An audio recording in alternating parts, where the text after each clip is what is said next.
आणि आता लोकसभेची रणधुमाळी त्या संदर्भातल्या बातम्या बघूयात। बॅरिस्टर AR अंतुलेंचे जावई मुश्ताक अंतुलेंचा अजित पवार गटात प्रवेश, सुनील तटकरे आणि पटेलांच्या उपस्थितीत प्रवेश। दक्षिण रायगडमधील प्रमुख नेते अशी ओळख।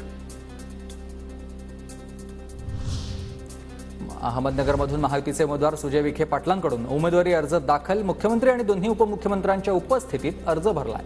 अर्ज भरण्यापूर्वी रॅली काढत केलंय शक्ती प्रदर्शन। बहुजन विकास आघाडी पालघरमधून राजेश पाटलांना उमेदवारी देणार। पाटील बोईसरचे आमदार सूत्रांची माहिती। 2 दिवसात हितेंद्र ठाकूर उमेदवाराच्या नावाची घोषणा करणार।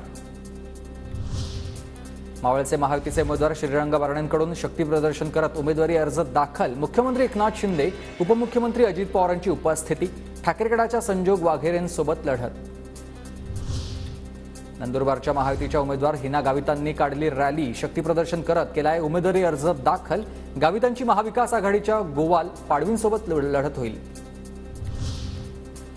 छत्रपती संभाजीनगरमधून महाविकास आघाडीचे उमेदवार चंद्रकांत खैरेंकडून उमेदवारी अर्ज दाखल। उमेदवारी अर्ज भरण्यापूर्वी खैरेंनी घेतलेत आईचे आशीर्वाद। अंबादास दानवेंचीही उपस्थिती। छत्रपती संभाजीनगरमध्ये संदीपान भुमरेंकडून उमेदवारी अर्ज दाखल। 25 तारखेला मुख्यमंत्री शिंदेंच्या उपस्थितीत पुन्हा अर्ज भरणार आहेत। संदीपान भुमरेंची ही माहिती।